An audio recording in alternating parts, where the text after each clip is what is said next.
ସମସ୍ତଙ୍କୁ ଜୟ ମସିକି ପରମେଶ୍ୱରଙ୍କ ଦାସ ଭାଇ ଭକତ ସିଂଙ୍କ ଦ୍ୱାରା ରଚିତ ଦୈନିକ ଅଧ୍ୟୟନ ପୁସ୍ତକ ପରମେଶ୍ୱରଙ୍କ ରହସ୍ୟ ବାଣ୍ଟନ୍ତୁର ଓଡ଼ିଆ ଅନୁବାଦ ଡିସେମ୍ବର ମାସର ଅଧ୍ୟୟନ ବିଷୟ ପବିତ୍ର ଆତ୍ମାଙ୍କ ରହସ୍ୟ। ଆଜି ଡିସେମ୍ବର ମାସ 18 ତାରିଖ।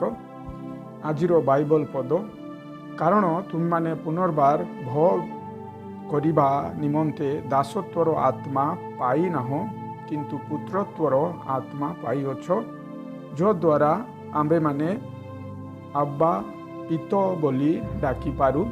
ରୋମିଓ 8:15 ପଦ। ପୁତ୍ରତ୍ୱର ଆତ୍ମାଙ୍କ କାମ ଯାହା ପରିପକ୍ୱତା ଆଡ଼କୁ ନେଇଯାଏ, ଏହା ପବିତ୍ର ଆତ୍ମାଙ୍କ ଚତୁର୍ଥ ବାହିକ କାମ ଅଟେ। ଈଶ୍ୱର ଆମକୁ ପରିପକ୍ୱତାର ଆତ୍ମା ଦିଅନ୍ତି।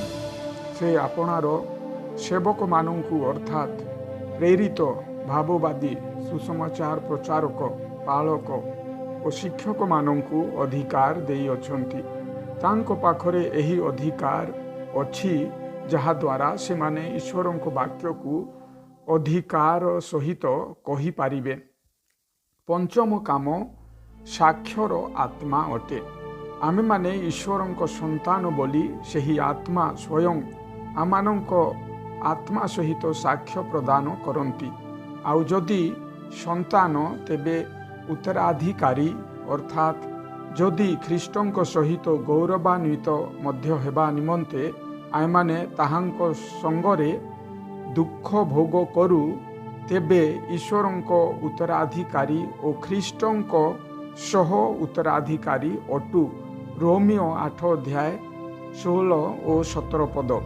ପବିତ୍ର ଆତ୍ମାଙ୍କ ପଞ୍ଚମ କାମ ମୋତେ ମୋହର ସ୍ୱର୍ଗୀୟ ଉତ୍ତରାଧିକାର ବିଷୟରେ ଶିଖାଇବା ଅଟେ, ଯାହାକୁ ପ୍ରଭୁ ଯୀଶୁ ମୋ ପାଇଁ ସ୍ୱର୍ଗରେ ରଖିଛନ୍ତି। କାରଣ ଆମେ ସହ ଅଧିକାରୀ ଅଟୁ ଏବଂ ମୋତେ ପୃଥିବୀରେ ଶିକ୍ଷା ଗ୍ରହଣ କରିବାକୁ ହେବ ଯେ ମୁଁ କିପରି ତାହାର ସୁରକ୍ଷା କରିବି।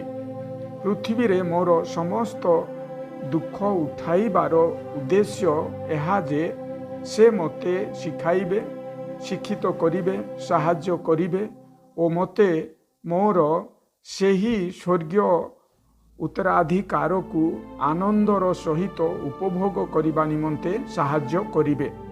ପବିତ୍ର ଆତ୍ମାଙ୍କ କାମ ଅଟେ ଯେ ଈଶ୍ୱର କେମିତି ମୋ ପାଇଁ ସ୍ୱର୍ଗରେ ଏକ ମହାନ ଅଧିକାର ପ୍ରସ୍ତୁତ କରି ଅଛନ୍ତି ତାହାକୁ ମୋତେ ଜଣାଇବା।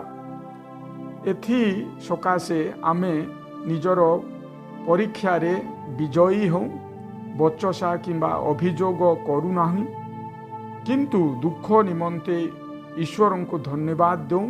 କାରଣ ଏହିସବୁ ଦୁଃଖ ମଧ୍ୟ ଦେଇ ଆମେ ସ୍ୱର୍ଗରେ ପ୍ରଭୁ ଯୀଶୁଙ୍କ ସହିତ ରାଜ୍ୟ କରିବା ପାଇଁ ଯୋଗ୍ୟ ହେଉ।